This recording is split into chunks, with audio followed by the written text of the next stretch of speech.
तो 11 साल पहले अमेरिका ने मई के महीने में ऑपरेशन जेरेनिमो को अंजाम दिया था और इस ऑपरेशन में अमेरिका की पूरे 10 सालों की तलाश पूरी हुई थी। अमेरिकी मरीन कमांडोज के जरिए ऑपरेशन को अंजाम दिया गया था और वो भी पाकिस्तान की जमीन पर। उस ऑपरेशन के ठीक 11 साल बाद एक बार फिर अमेरिका ने एक ऑपरेशन को अंजाम दिया जिसमें अलकायदा के सरगना अल जवाहिरी को ढेर कर दिया गया था। दोनों ऑपरेशन अमेरिका ने बड़े ही खुफिया तरीके से अंजाम दिया, लेकिन दोनों ही ऑपरेशन में कुछ बातें एक जैसी ही थी, यानी कि कॉमन थी, लेकिन कुछ बातें एक दूसरे से जुदा।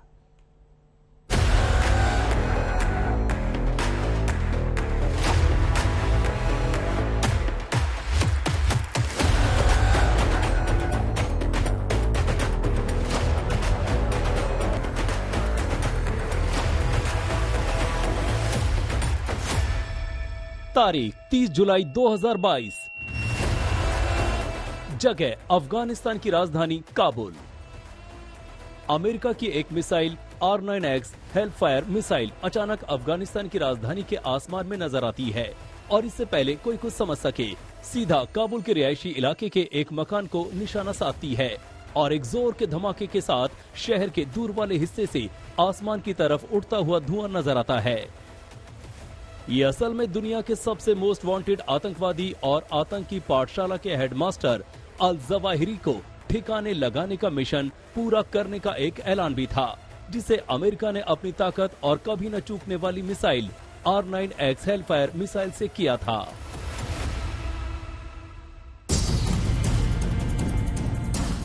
अल जवाहिरी के खिलाफ अमेरिकी खुफिया एजेंसी CIA का ये ऑपरेशन इतना खुफिया था कि ऑपरेशन में शामिल तमाम लोगों को छोड़कर किसी को भनक तक नहीं लग सकी थी और अमेरिका ने अफगानिस्तान के भीतर घुसकर अपने उस दुश्मन का खात्मा कर दिया था जिसकी तलाश अमेरिका को 9/11 के बाद से ही थी। और जब इन तस्वीरों की याद आ ही गई है तो अमेरिका का वो ऑपरेशन याद कीजिए जब दुनिया के सबसे खतरनाक आतंकवादी ओसामा बिन लादेन को मौत के घाट उतारा गया था। वो ऑपरेशन था ऑपरेशन जेरोनिमो।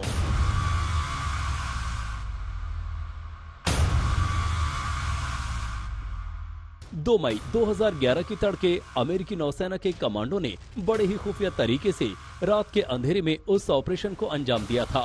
ऑपरेशन जेरोनिमो के दौरान मारा गया था ओसामा बिन लादेन और इस ऑपरेशन के बाद पाकिस्तान की पूरी दुनिया में खिल्ली उड़ी थी। दोनों ही ऑपरेशन में कुछ चीजें बिल्कुल एक जैसी थी। मसलन दोनों ही ऑपरेशन को खुद अमेरिकी राष्ट्रपति ने मॉनिटर किया। ऑपरेशन के एक एक पहलू की राष्ट्रपति ने पूरी जानकारी रखी। ऑपरेशन को लेकर खास निर्देश भी राष्ट्रपति ने टीम को दिए। ऑपरेशन की प्लानिंग खुद अमेरिकी राष्ट्रपति की देखरेख में हुई। ऑपरेशन के बाद राष्ट्रपति ने सामने आकर ऑपरेशन का ऐलान किया। Today, at my direction, the United States launched a targeted operation against that compound in Abbottabad, Pakistan.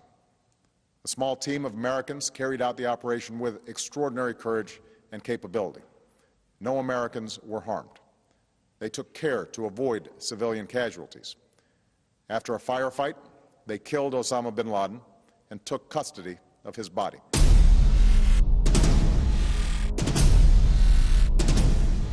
लेकिन इन दोनों ही ऑपरेशन में कुछ ऐसी बातें थी जो एक दूसरे से एकदम जुदा थी। मसलन दोनों ऑपरेशन के देश अलग अलग थे।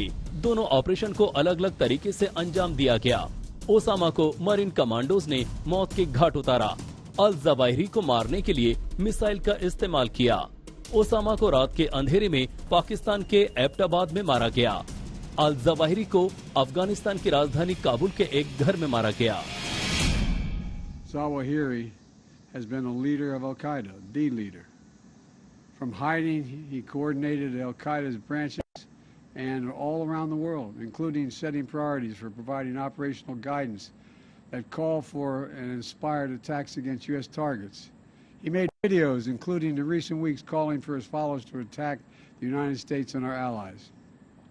Now, justice has been delivered, and this terrorist leader is no more. People around the world no longer need to fear the vicious and determined killer. Osama के बारे में CIA को उसके खुफिया घर में सूखते कपड़ों से पता चला था, जबकि काबुल में अमेरिकी दूतावास के करीब बेहद सुरक्षित इलाके में जवाहिरी रह रहा था। लेकिन जिस मकान में रह रहा था उसकी बालकनी में उसे कई बार देखा गया और उसकी पहचान पुख्ता होने के बाद अमेरिकी ड्रोन से दागे गए हेलफायर मिसाइल ने निशाना बनाया।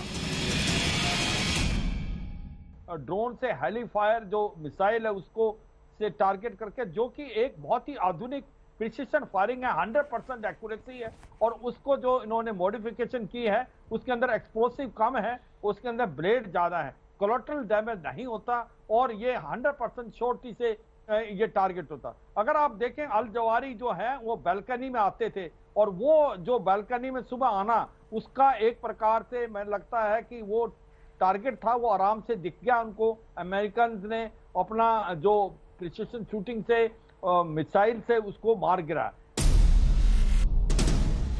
अमेरिकी खुफिया एजेंसी CIA की पिन पॉइंट इंटेलिजेंस पर कार्रवाई हुई है, जिससे तालिबान बौखला गया है। उसने इसे दोहा समझौते का उल्लंघन बताया है, मगर वो आतंक को पनाह देने के लिए बेनकाब भी हो चुका है, क्योंकि जिस मकान में जवाहिरी रह रहा था वो अफगानिस्तान के गृह मंत्री सिराजुद्दीन हक्कानी का है। आज तक ब्यूरो।